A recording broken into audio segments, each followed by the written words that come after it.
Hello everyone, তনয়ার পাকশালাতে সবাইকে স্বাগত জানাই। যারা ফার্স্ট টাইম চ্যানেলটা ভিজিট করছো তাদের কাছে অনুরোধ রইল, চ্যানেলটা সাবস্ক্রাইব করো, পাশে থাকা বেল আইকনটি প্রেস করো যাতে নতুন নোটিফিকেশান তোমাদের সামনে চলে আসে।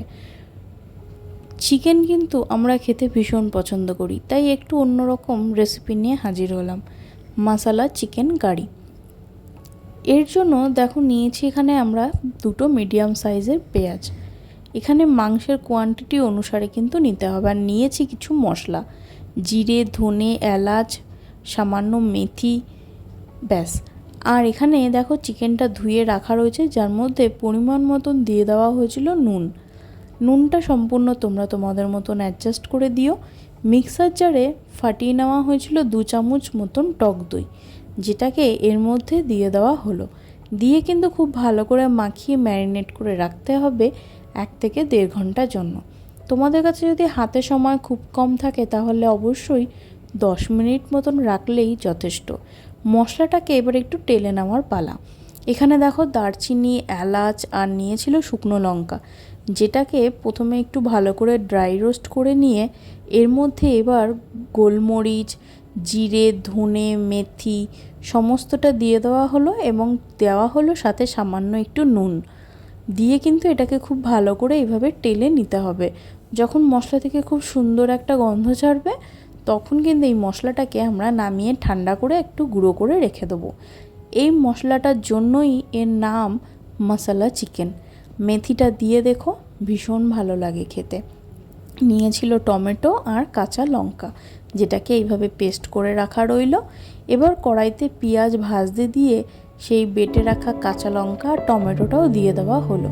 এবার পেঁয়াজটাকে কিন্তু খুব ভালো করে কিন্তু আমাদের কষিয়ে নিতে হবে। দেখো পেঁয়াজের সাথে যখন টমেটোর সেই কাঁচা ভাবটা চলে যাবে তখন দিয়ে দেওয়া হলো 2 চামচ মেপে আদা রসুন বাটা।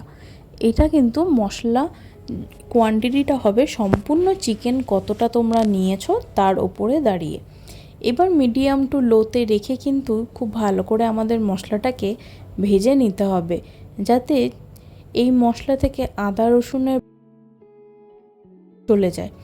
রান্নাটা কিন্তু আমরা সাদা তেলে করেছিলাম, বলতে পারো একটু স্কিপ করে গিয়েছি, তাই জন্য সেটা তোমাদের দেখাতে পারলাম না।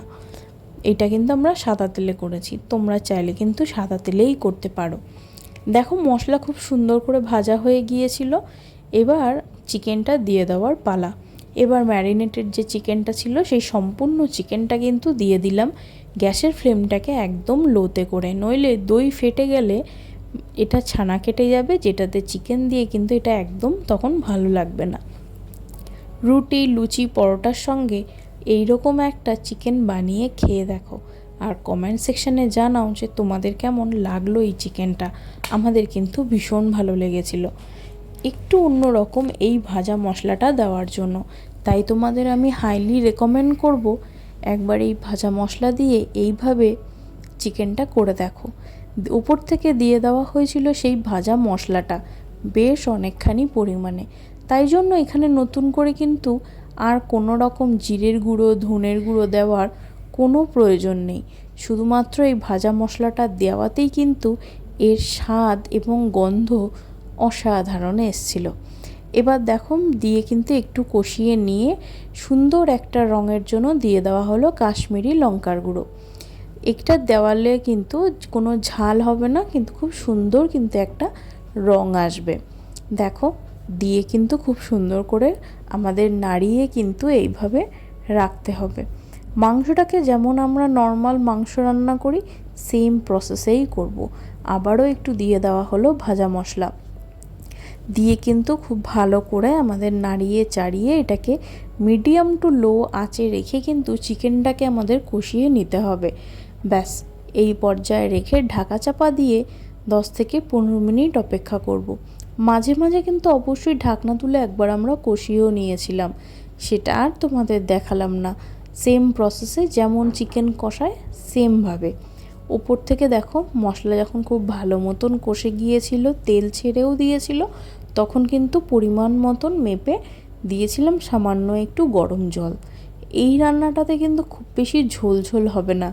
ঢাকা চাপা দিয়ে 20 মিনিট মতন অপেক্ষা করার পর আমাদের চিকেন কিন্তু একদম সিদ্ধ হয়ে গিয়েছে।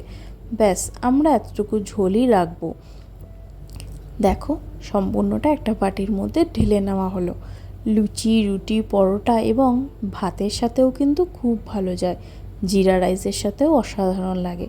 বাড়িতে আত্মীয় স্বজন আসলে একবার এইভাবে ভাজা মশলা দিয়ে চিকেন কারি করে দেখো, ভীষণ ভালো লাগে খেতে। কমেন্ট সেকশানে জানিও যে তোমাদের কেমন লাগছে ভিডিও। ধন্যবাদ, দেখা হচ্ছে আরও একটা রেসিপির সাথে।